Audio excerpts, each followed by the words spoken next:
Boas tardes. Dando início à nossa reunião de hoje, vamos elevar os pensamentos a Deus, a Jesus, agradecendo pela oportunidade da vida, por tudo que temos e somos. Pai nosso que estás nos céus, santificado seja o teu nome, venha a nós o teu reino, seja feita a tua vontade, assim na terra como no céu.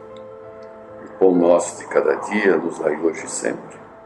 Perdoa, Senhor, as nossas dívidas, assim como perdoarmos aos nossos devedores. Não nos deixeis cair em novas tentações, mas livra-nos do mal que existe dentro de nós mesmos, porque é teu reino, o poder, a glória, a justiça, a esperança e o amor para todo sempre. Que assim seja. Boas tardes. Vamos dar continuidade à nossa reunião, falando sobre um dos pontos básicos da nossa existência, que é a respeito da dor e sofrimento, né? Nós aprendemos que a Terra é um planeta de provas e expiações e, portanto, a dor é o que nos une, né? Aliás, é comum, inclusive entre os espíritos, falar que somos todos irmãos, né? na dor e na morte, né? Isso é algo que pertence a todos os habitantes desse planeta. Portanto, vamos aproveitar a oportunidade para refletirmos acerca desse conceito, né? Então, valendo-se do Livro dos Espíritos, vamos pensar aqui algumas colocações para que a gente possa entender como é que é a vida, né? Então, na questão 182, né, do Livro dos Espíritos, a pergunta é: podemos conhecer exatamente o estado físico e moral dos diferentes planetas? E a resposta é: nós, espíritos, podemos responder apenas de acordo com o vosso grau evolutivo. Quer dizer, não devemos revelar essas coisas a todos, porque nem todos estão em condições de compreendê-la, e isso os perturbaria. Aqui o que se destaca é justamente o comentário de Kardec. À medida que o espírito se purifica, o corpo que o reveste se aproxima igualmente da natureza espírita. Quando a matéria é menos densa, ele não se move mais penosamente sobre o solo, as necessidades físicas são menos grosseiras, os seres vivos não mais precisam se destruir para se alimentar. O espírito está mais livre e tem, para coisas distintas, percepções que nos são desconhecidas. Ele vê pelos olhos do corpo o que vemos apenas pelo pensamento. A depuração dos espíritos reflete-se no aperfeiçoamento moral dos seres encarnados. As paixões animais se enfraquecem e o egoísmo dá lugar ao sentimento fraternal. É assim que nos mundos superiores à Terra, as guerras são desconhecidas, os ódios e as discórdias não encontram campo propício, porque ninguém sonha em prejudicar o seu semelhante. A intuição que têm do futuro, a segurança que lhes dá uma consciência isenta de remorsos, faz com que a morte não lhes cause nenhuma apreensão. Recebem-na sem medo e como uma simples transformação. A duração da vida nos diferentes mundos parece ser proporcional ao grau de superioridade física e moral desses mundos, e isso é perfeitamente racional. Quanto menos material o corpo, menos sujeito às vicissitudes que o desorganizam. Quanto mais puro o espírito, menos paixões o debilitam. Esse é um auxílio da providência que deseja dessa forma abreviar os sofrimentos. Vamos lá.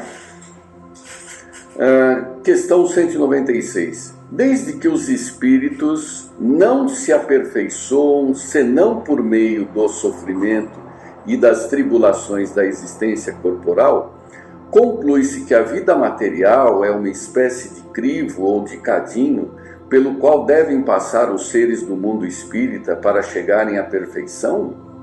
Resposta: sim, é precisamente isso. Eles melhoram por meio das provas, evitando o mal e praticando o bem.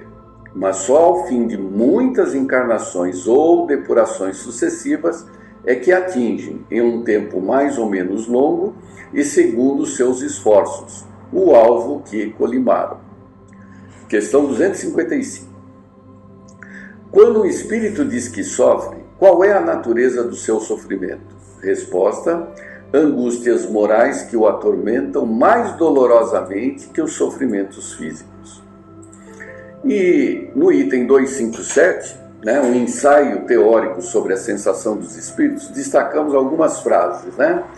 Então, começa assim, Kardec escrevendo: o corpo é um instrumento da dor, e se não é a sua primeira causa, é ao menos a causa imediata. A alma tem a percepção dessa dor, essa percepção é o efeito. A lembrança que dela conserva pode ser muito penosa, mas não pode implicar ação física. Aí alguns parágrafos abaixo. Os sofrimentos desse mundo são, às vezes, decorrentes da própria vontade, que se remonte à origem e ver-se-á que a maior parte é consequência das causas que poderíamos ter evitado. Quantos males e enfermidades o homem não deve a esses excessos, à sua ambição, às suas paixões, enfim? O homem que tivesse vivido sempre sobriamente, que não houvesse cometido abusos, que tivesse sido simples em seus gostos e modestos em seus desejos, se pouparia de muitas tribulações. O mesmo acontece ao espírito. Os sofrimentos que enfrenta são sempre consequência da maneira pela qual viveu na terra. Não será, sem dúvida, a gota e o reumatismo, mas terá outros sofrimentos que não serão menores. Vimos que esses sofrimentos são o resultado dos laços que ainda existem entre o espírito e a matéria. Quanto mais estiver desligado da influência da matéria, ou seja, quanto mais estiver desmaterializado, menos sentirá sensações penosas. Ora, depende dele se afastar dessa influência desde esta vida, pois tem o livre-arbítrio e, por consequência, a escolha entre fazer e não fazer. Por conseguinte, que exerça domínio sobre as suas paixões animais, não tenha ódio, nem inveja, nem ciúme, nem orgulho, que não seja dominado pelo egoísmo, que purifique sua alma pelos bons sentimentos, que pratique o bem, e que não dê às coisas desse mundo senão a importância que merecem. Então, mesmo sob o envoltório corpóreo, já estará depurado, já estará livre da matéria, e quando deixar esse envoltório, não sofrerá mais a sua influência. Os sofrimentos físicos pelos quais tiver passado não se deixarão nenhuma lembrança penosa, não lhe restará nenhuma impressão desagradável, porque estas não afetaram o espírito, mas apenas o corpo. Sentir-se-á feliz por estar liberto, e a tranquilidade de sua consciência o afastará de todo o sofrimento moral. Muito bem. Então, nós concluímos, nessa pequena conversa, que a dor e o sofrimento são justamente o oposto da paz de consciência e da própria felicidade.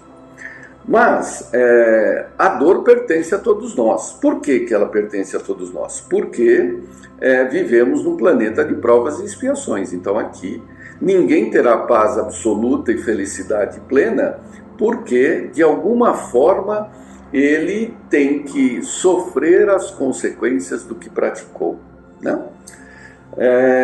As dores, elas têm duas naturezas, elas têm dois tipos, Elas são de natureza física ou de natureza moral.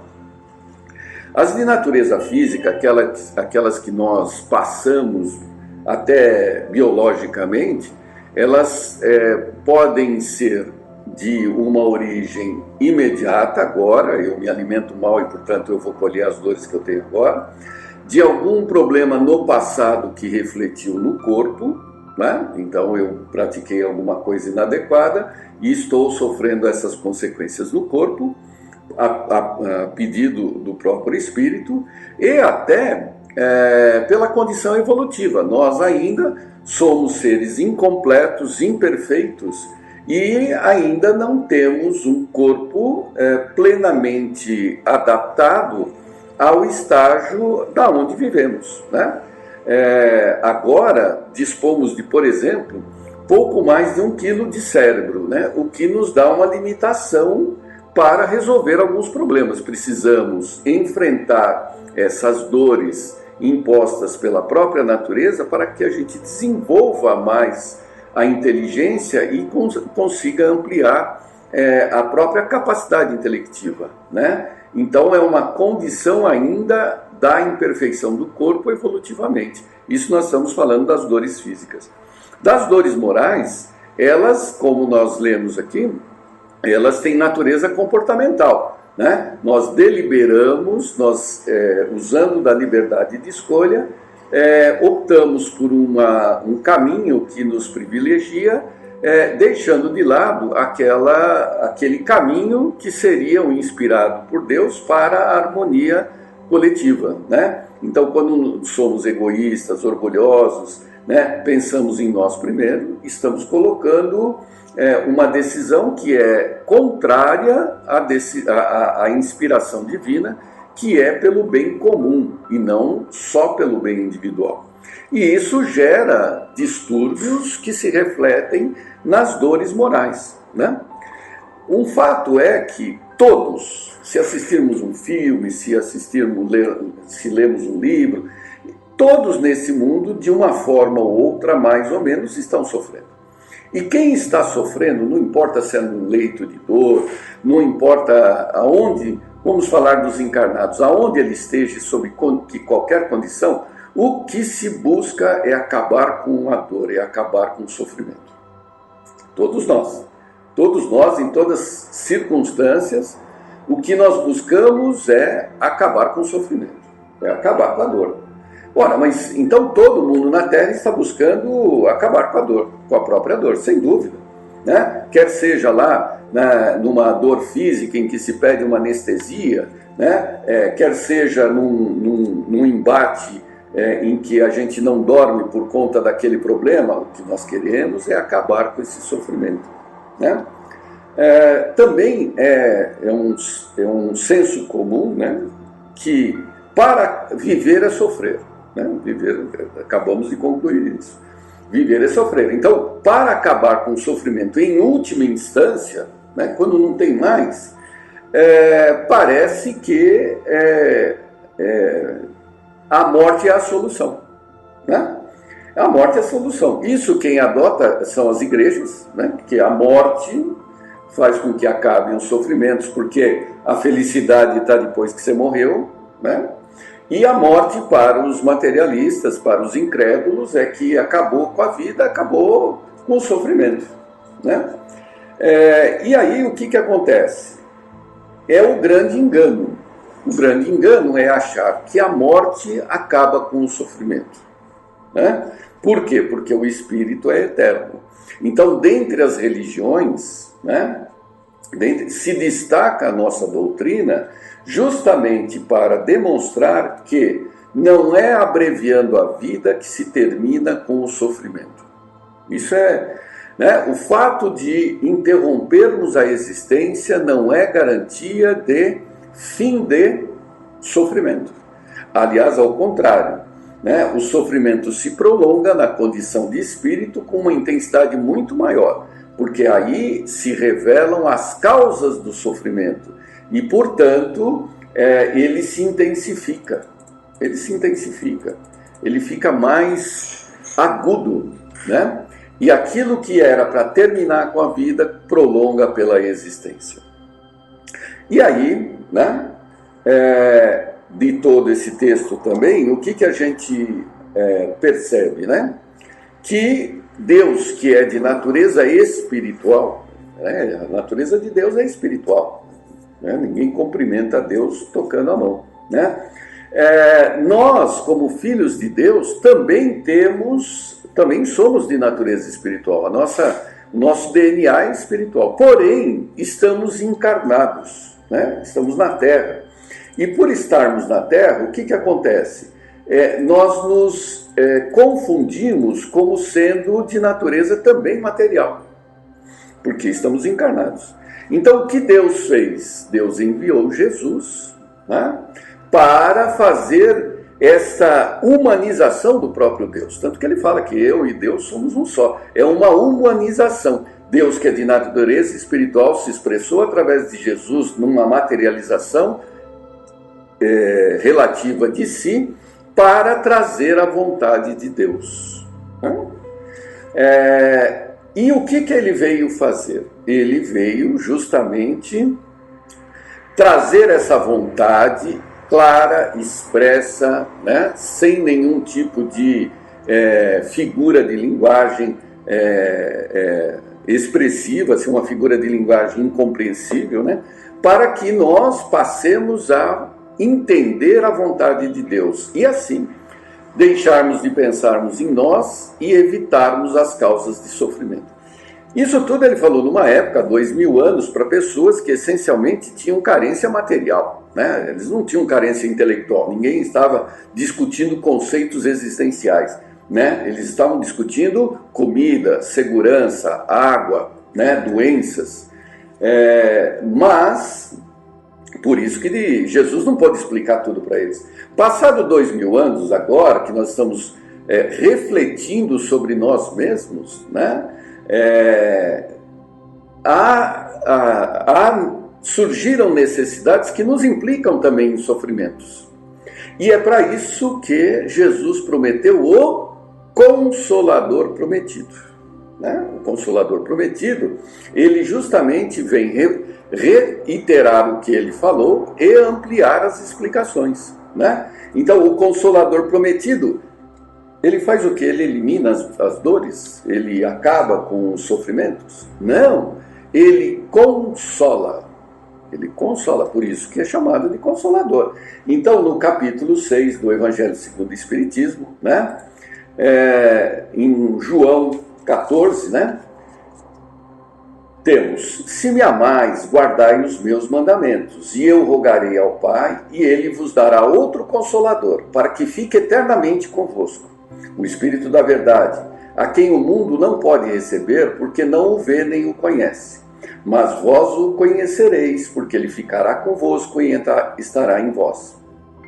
Mas o Consolador é o Espírito Santo, a quem o Pai enviará em meu nome, vos ensinará todas as coisas, e vos fará lembrar de tudo o que vos tenho dito.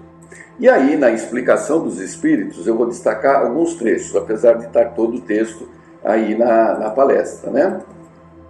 Quando disse o Cristo, bem-aventurados os aflitos, porque eles serão consolados, vem a explicação dos Espíritos. Mas como se pode ser feliz por sofrer, se não se sabe por que se sofre? Né? Imediatamente antes ele coloca o Espiritismo, vem abrir os olhos e os ouvidos, porque ele fala sem figuras e alegorias. Levanta o véu propositadamente sobre certos mistérios, e vem, por fim, trazer uma suprema consolação aos deserdados da terra e a todos os que sofrem, ao dar uma causa justa, um objetivo útil a todas as dores. Mas como se pode ser feliz por sofrer se não se sabe por que sofre? O Espiritismo revela que a causa está nas existências anteriores e na própria destinação da terra, onde o homem espia o seu passado. Revela também o objetivo, mostrando que os sofrimentos são como crises salutares que levam à cura. São purificação que assegura a felicidade nas existências futuras. O homem compreende que mereceu sofrer e acha justo o sofrimento.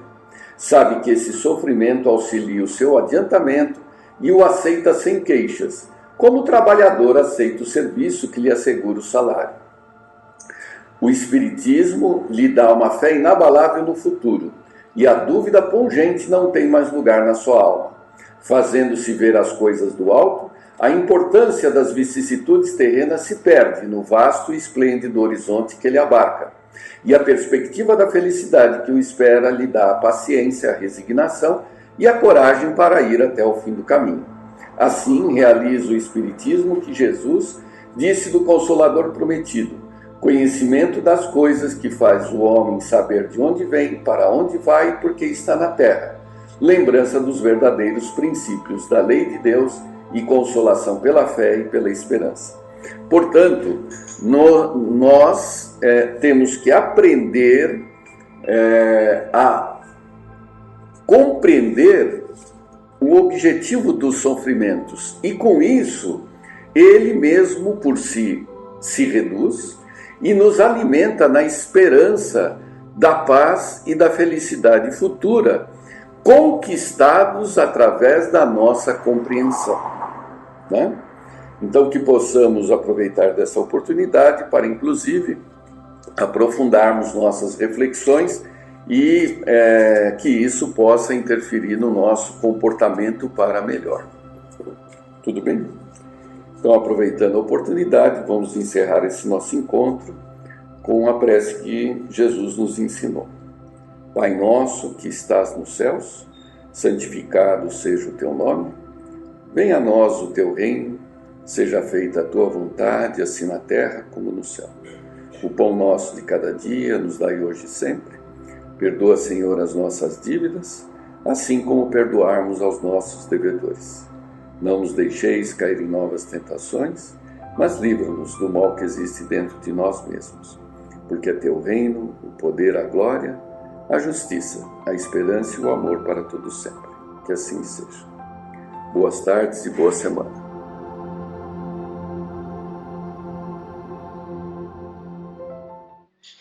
Boa noite a todos. Aqui estamos em mais uma palestra de segunda-feira. Semana passada, nós começamos o estudo do livro O Espiritismo em sua expressão mais simples. É um livro pequeno, por Allan Kardec, e na segunda parte dele nós encontramos as máximas extraídas do ensinamento dos espíritos. O que seriam as máximas? Princípios de conduta, preceitos, né, que nos foram dados pelos espíritos superiores. Então, tudo isso são orientações seguras, conselhos de como devemos conduzir a nossa existência. Nós lemos até o item 50, que ele terminou no item 50 falando sobre a prece, a importância de cada um fazer a prece segundo as suas convicções e do modo que acredita mais conveniente, né? Porque a forma não é nada e o pensamento é tudo. O que vale para Deus, para a espiritualidade, é a sinceridade e a pureza da prece. Então, hoje nós vamos dar continuidade a esses princípios, porque é muito importante nesse momento. Muitas pessoas questionam sobre a doutrina espírita, o que ela revela, quais são os ensinamentos dos espíritos, e nós precisamos saber, né? Estar com tudo isso aí na ponta da língua, para quando alguém vier nos questionar, sabermos nos colocar, né? Muitas vezes a gente conhece, mas não sabe nem como explicar. Então é muito interessante relermos alguns itens das obras básicas de Allan Kardec, fazer anotações. Esse livro, esse pequeno livro, O Espiritismo em sua expressão mais simples, é bem interessante porque ele faz um resumo, né? Um resumo dessas máximas, e também, no início, ele fala sobre a questão dos princípios. Deixa eu ver como ele coloca aqui, para falar certinho para vocês. Resumo do ensinamento dos espíritos. Então, esse livrinho são duas partes. Primeiro, ele fala do resumo do ensinamento dos espíritos. Ele fala de Deus, do espírito, do perispírito.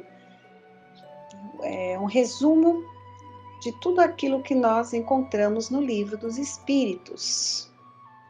E depois ele vai falar, na segunda parte, dessas máximas, desses princípios de conduta que vieram do ensinamento dos Espíritos. Então é muito interessante, é um resumo do Livro dos Espíritos, que foi de onde surgiu toda a terceira revelação, o Espiritismo. Tá? Então hoje nós vamos dar continuidade do item 51 ao 60. Deus fez homens fortes e poderosos para que fossem sustentáculos dos fracos. O forte que oprime o fraco é advertido por Deus. Em geral, ele recebe o castigo nesta vida, sem prejuízo do futuro. Então veja, Deus criou os homens para serem irmãos, para que nos ajudássemos uns aos outros. Amai-vos uns aos outros como eu vos amei. Então, aqueles mais fortes, com mais condições, têm o dever de auxiliar aquele mais fraco, aquele que necessita. Mas, infelizmente, não é isso que nós assistimos em geral. Né? Muitas vezes o forte oprime o fraco. E é aquilo que nós aprendemos com Jesus e também, principalmente com a doutrina espírita, que é a lei de causa e efeito, ação e reação. Então, todo o prejuízo que eu causar a alguém, ou deixar de fazer o bem e auxiliar alguém, eu vou responder por isso. Porque eu renasci com toda a condição de ajudar. E pelo meu egoísmo, pelo meu orgulho, pela minha ambição, só observei a minha vida, guardei tesouros perecíveis, né? E deixei de auxiliar e amparar o meu irmão de caminhada. Então está bem claro aqui, Deus fez homens fortes para que fossem sustentáculos dos fracos. Então lembremos isso na nossa vida, no nosso dia a dia, na família, na sociedade, no trabalho, na casa espírita, em todos os locais. Deus nos colocará junto a irmãos mais necessitados, sejam da questão material, seja da questão moral e espiritual. E é nosso dever, se somos fortes, se temos condições de ajudar, de o fazer. Senão, responderemos seriamente perante Deus sobre nossas atitudes. Item 52. A fortuna é um depósito cujo possuidor é tão somente o usufrutuário, já que não a leva com ele para o túmulo. Ele prestará rigorosas contas do emprego que fez dela.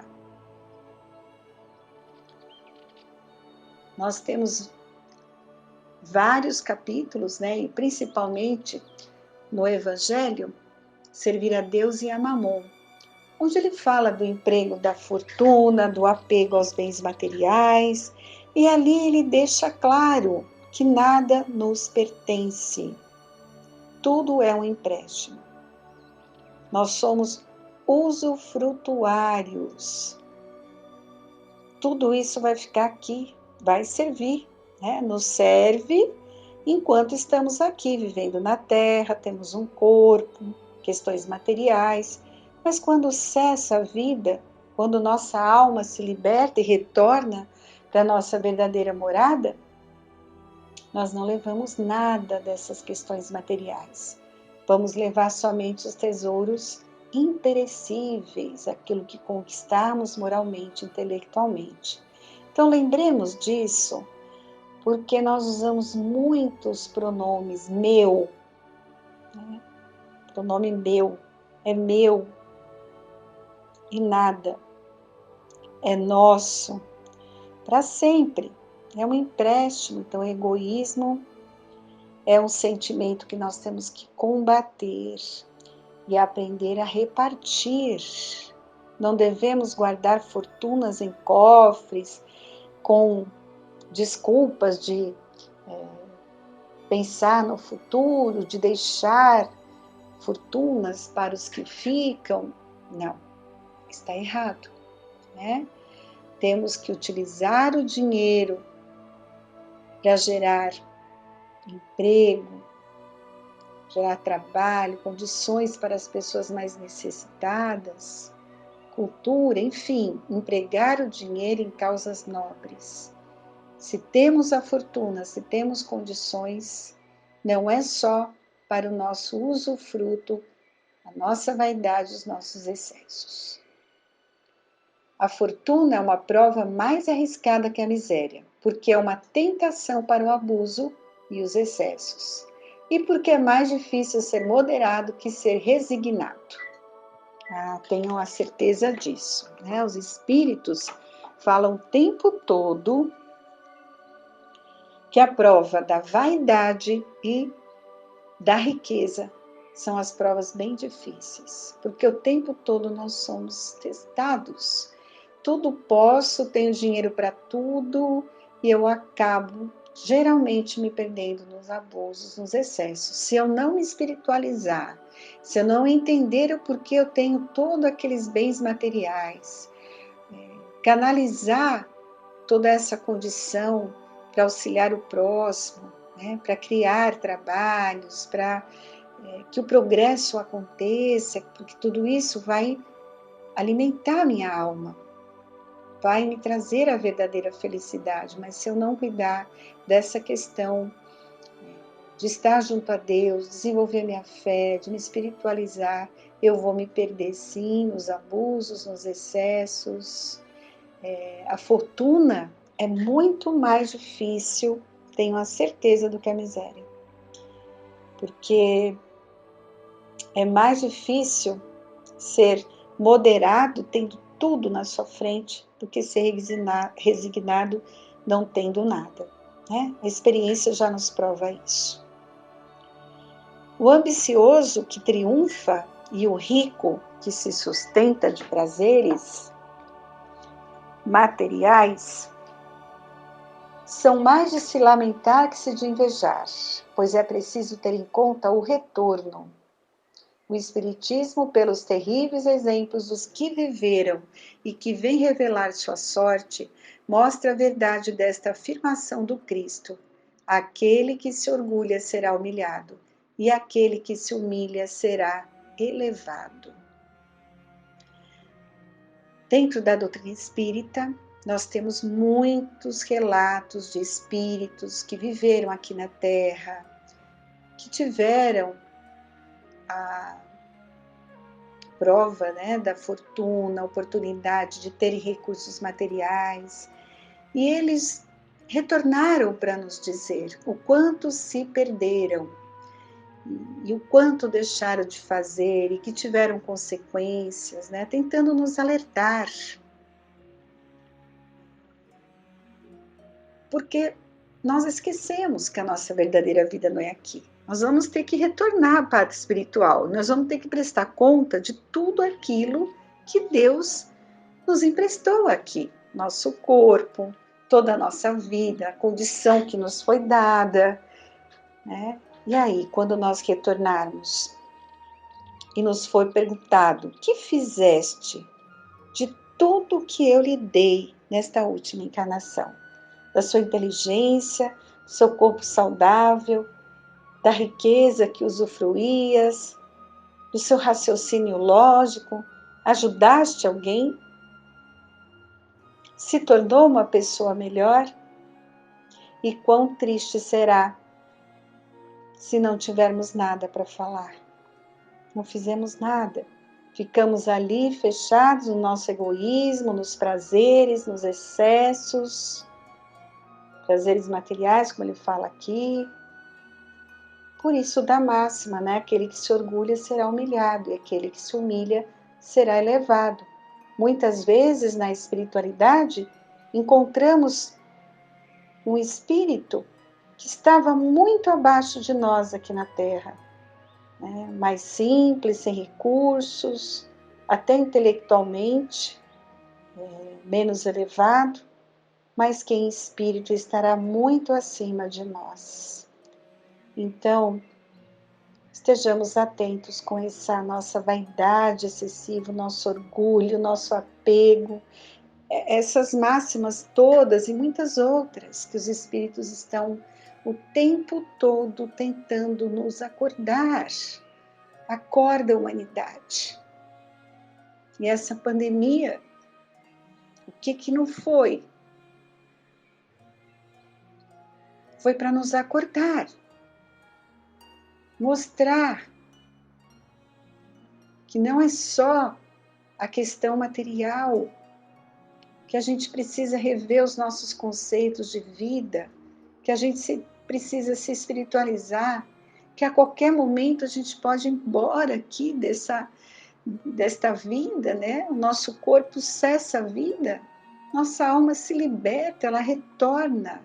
Esse retorno é fato que vai acontecer a todos nós. Não quer dizer que a gente tem que ficar o tempo todo preocupado com esse momento, não é isso. Mas a gente deve viver sem se apegar e cuidando dessa questão espiritual, da nossa alma, que é eterna. E com certeza, essa prova maior, que foi para a humanidade toda terrestre, tocou alguns corações e passaremos a viver de uma maneira diferente. Pelo menos esse era o objetivo, aprendizado através da dor, para que nos trouxesse a reflexão. Aí no item 55 ele vai falar da caridade. A caridade é a lei suprema do Cristo.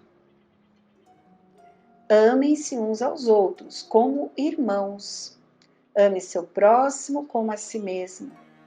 Perdoe seus inimigos. Não faça a outrem o que não gostaria que lhe fizessem. Tudo isso se resume na palavra caridade. Ele nos disse: fora da caridade não há salvação. Por que isso? Se não colocarmos em prática esse sentimento, como ele disse aqui, amando-nos uns aos outros como irmãos. No começo ali ele falou que Deus fez homens fortes e poderosos para que fossem sustentáculos dos fracos. E o que nós fazemos? Ame a seu próximo como a si mesmo. É a mais difícil agora, que é perdoar os nossos inimigos, aqueles que nos perseguem, que nos caluniam, que nos provocam. Então, tudo isso é praticar a caridade moral. E todos temos condição. Tem que haver um esforço. Nós temos que estar ligados a Deus, compreendendo os ensinamentos do Evangelho para colocar em prática no nosso dia a dia. Vivemos com espíritos os quais prejudicamos, sim, e que muitas vezes nos provocam, nos perseguem, mas somos espíritos em evolução. Estamos no mundo que o nome já diz tudo, né? Mundo de prova e expiação. Estamos resgatando, estamos aprendendo, estamos sendo testados. Estamos aqui para aprender e evoluir. Lembremos que a caridade não está só na esmola, pois há caridade em pensamentos, em palavras e em ações. Aquele caridoso em pensamentos é indulgente para com as faltas do próximo. Caridoso em palavras não diz nada que possa prejudicar seu próximo. Caridoso em ações assiste seu próximo na medida de suas forças. Quando nós falamos em caridade, né, a primeira que vem é a caridade da esmola, né, de dar algo ali, um alimento, uma roupa, um valor em dinheiro para aquela pessoa mais necessitada. Mas há muitas outras formas de ser caridosos. E o mundo está cheio de pessoas necessitadas, sem amor, sem carinho, sem entendimento, alheios ao mundo. Então, essa caridade, como ele diz, do pensamento, das palavras, das ações, é a mais difícil e que nós temos que estar muito atentos no nosso dia a dia, com aquele que convive conosco, que está ali diariamente no nosso lar, no ambiente de trabalho, na própria casa espírita. Sermos indulgentes para com as faltas do próximo. Pensar sempre antes de falar, antes de ferir alguém com nossas palavras, nas ações. O pobre que divide seu pedaço de pão com um mais pobre que ele é mais caridoso e tem mais mérito aos olhos de Deus que o que dá o que lhe é supérfluo, sem se privar de nada. Lembram-se do ensinamento do óbolo da viúva? Aquela moedinha que ela coloca ali naquela época no gasofilácio, né? Desculpa. E que Jesus comparou ali a todos, que aquela moedinha tinha um valor muito maior. E é verdade. Quando nós visitamos ali ou conhecemos famílias nas periferias, elas se ajudam, elas repartem o pouco que têm. Isso tem um grande valor. Aquele que nutre contra seu próximo sentimentos de animosidade, ódio, ciúme e rancor, falta caridade. Ele mente, se diz cristão e ofende a Deus. Nossa, que forte, né? Então não adianta nós nos dizermos cristão, dizer que acreditamos em Deus e nutrimos sentimentos de animosidade, ódio. Não temos caridade para com o próximo, né? Com o egoísmo, os homens estão em luta perpétua. Com a caridade, estarão em paz. A caridade, constituindo a base de suas instituições, pode assim, por si só, garantir a felicidade deles neste mundo, segundo as palavras do Cristo.